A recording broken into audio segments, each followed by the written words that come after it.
Herkese merhabalar, ben Huri. Huri Metek Mutfak'ta kanalıma, mutfağıma hoş geldiniz. Lahanayı bu şekilde kesin ve haşlayın. Sarması gerçekten çok pratik ve lezzetli oluyor. Evet, tarifimi hiç bekletmeden hemen başlıyorum. Yıkadığım lahananın kök kısmını keserek çıkartıyorum.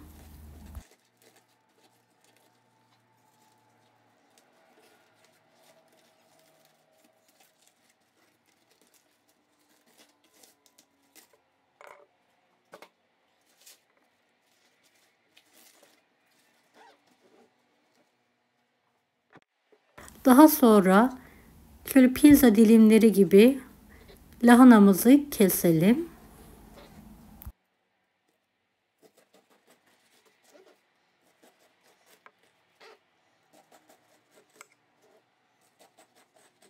Ben 6 dilime ayırdım. Lahananın büyüklüğüne göre ayırabilirsiniz.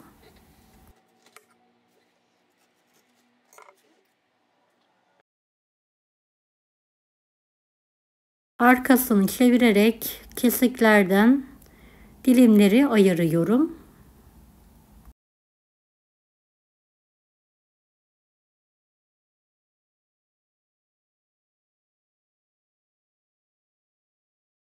Evet, bu şekilde lahanayı haşlamak gerçekten çok kolay oluyor.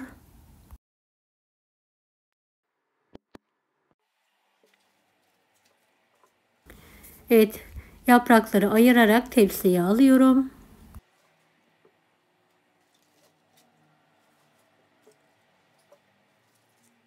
Orta kısmı da yemek olarak hazırlayabilirsiniz.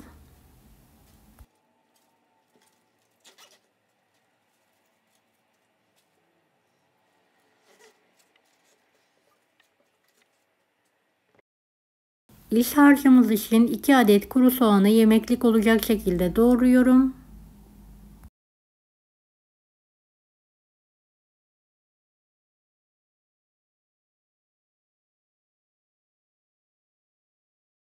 ...250 gram kıymanın üzerine alıyorum.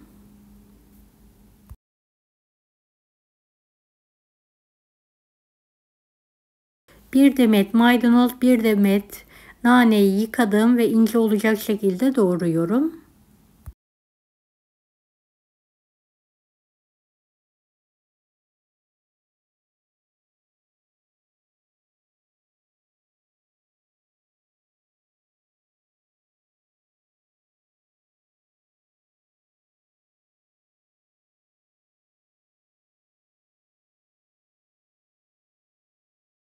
Bir buçuk su bardağı pirinci yıkadım ve süzerek üzerine alıyorum.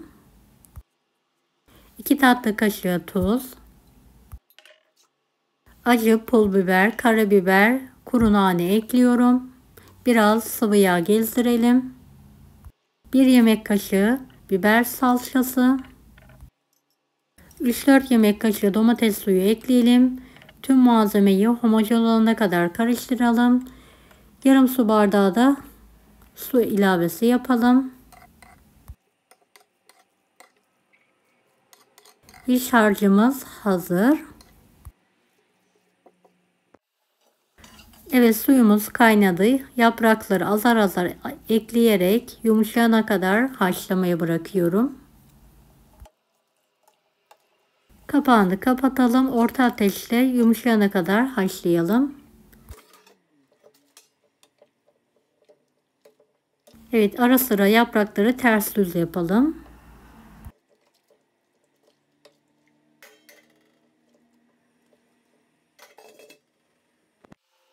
Kontrol ediyorum. Yapraklarım yumuşamış, fazla suyunu süzerek tepsiye alıyorum.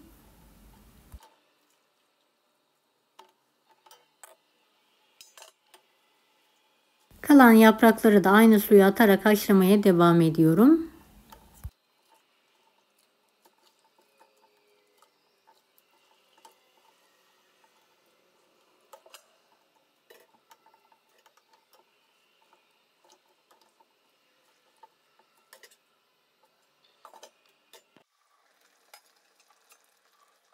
Son posta yapraklarımı da hızlı bir şekilde süzerek tepsiye alıyorum. Kalanları da haşlıyorum.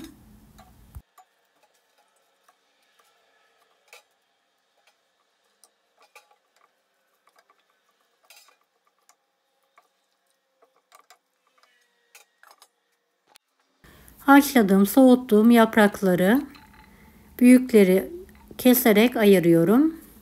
Düz bir zeminin üzerine yayıyorum.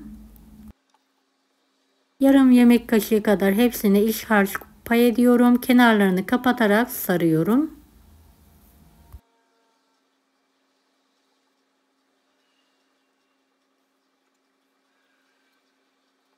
Evet, iç harcım ve yapraklarım bitene kadar sarma işlemine devam ediyorum.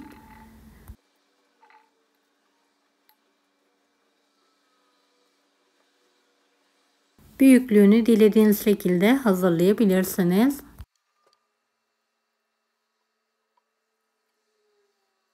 Beni hangi ülkeden veya şehirden izliyorsunuz merak ediyorum. Yoruma yazarsanız sevinirim.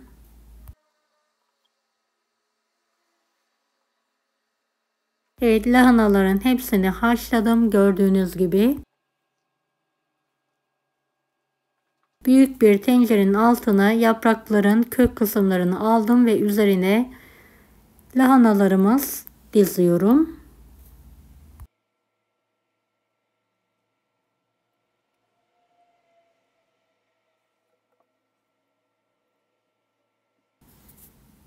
Evet, kalın olan sarmaları alt kısma alıyorum. Daha geç piştiği için inceleri üzerine dizelim.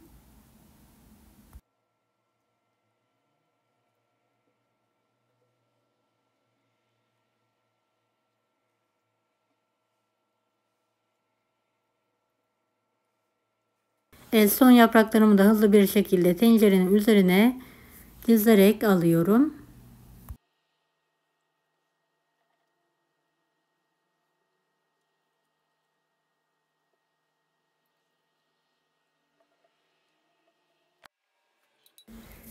İki buçuk tatlı kaşığı tuz serpelim. Tencerenin yarısından az olacak şekilde soğuk su gezdirelim.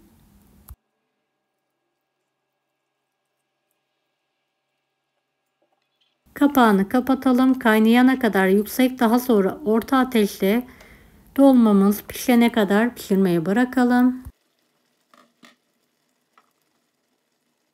Evet, kontrol ediyorum. Dolmam pişmiş. Üzerine bolca sıvı yağ gezdiriyorum.